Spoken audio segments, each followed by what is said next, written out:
Yes. Good afternoon, good afternoon, good afternoon, good evening, good morning, good lunch. Everything in the good is Kuya Care. Pabalita na naman tayo ng balitang Middle East. Ayon po sa akin na nahagilap na balita, isa pong baguhang kababayan po natin na nagtatrabaho sa bahay na mag-aanim na buwan lang po ata siya ay kasamaang palad pinapauwi po ng kanyang amo dahil tandaan to guys, at sana yung mga mapanood man ng kapwa OFW dahil sa obligasyon sa trabaho at sa oras. Ito nga po si kabayan guys, laging late na gumising yan, para gampanan na ang kanyang trabaho, gampanan man ang kanyang dapat gampanan sa loob ng bahay. Pinagsabihan siya ng kanyang among mabait na sana baguhin yung alam mo na routine ng kanyang pagkising, kasi for the past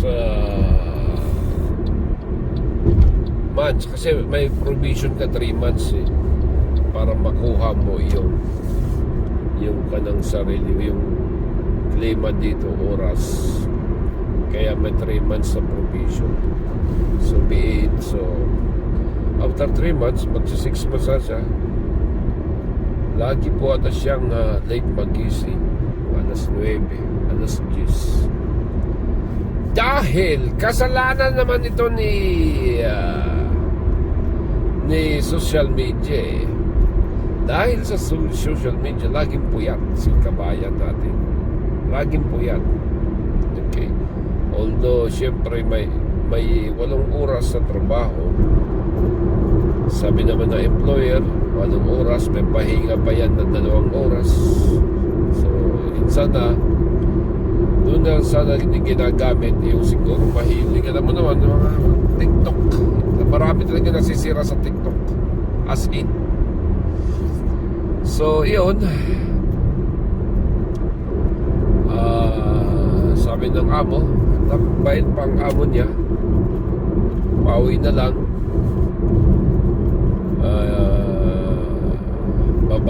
babayaran pa yung ticket niya, kasi hindi na pinalik sa ibabalik sa agency. Sabi ko na, pag sa agency na naman, siguro sasabihin sa iba na ganun din ang gagawin, hindi, wala rin na naman. So mas may na pauwi na lang.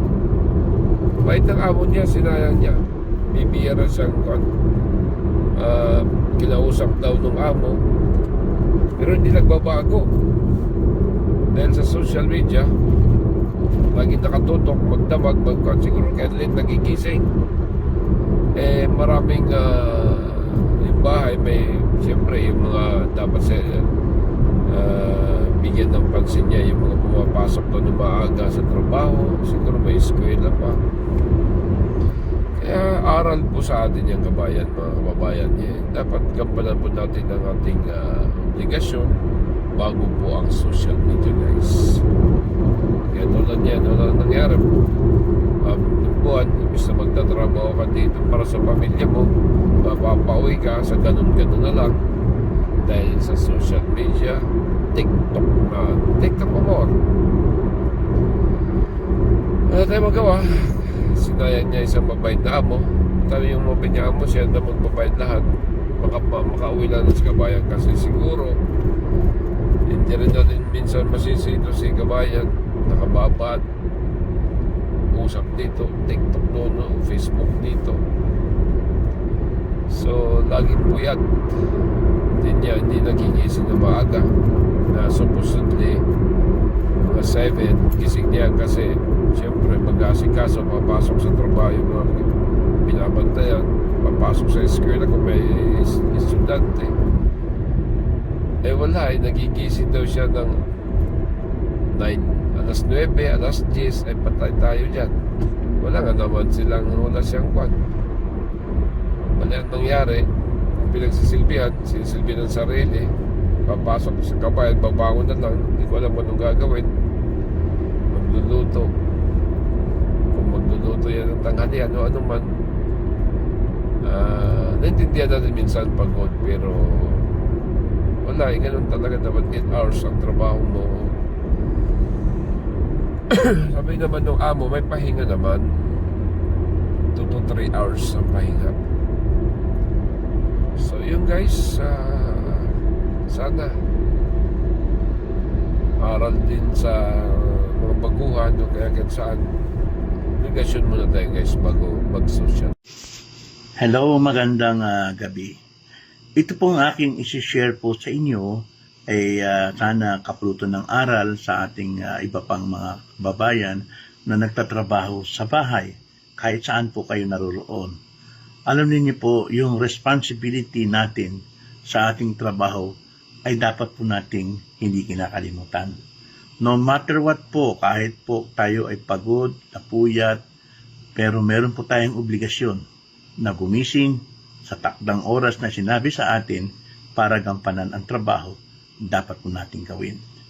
Kahapon, kausap ko po ang ating welfare officer sa Migrant Workers Office sa Jeddah at ibinahagi niya ito yung kaalis lang na worker doon sa opisina niya na sising-sisi at ayaw pa sanang umuwi pero wala na siyang magawa dahil po siya ay pinauwi or pauuwiin na ng kanyang employer. 5 buwan pa lang siya at siya mismo nagsabi na mali nga ang ginawa niya at napakabait ng kanyang mga amo.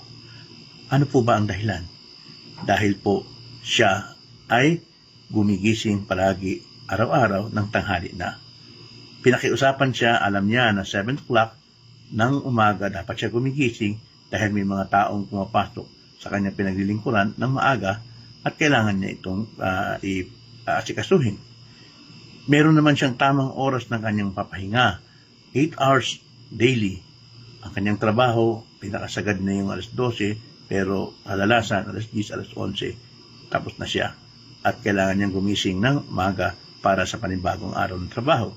At meron naman daw siyang break sa hapon. 1 hanggang 2 oras minsan na nagpapahinga siya.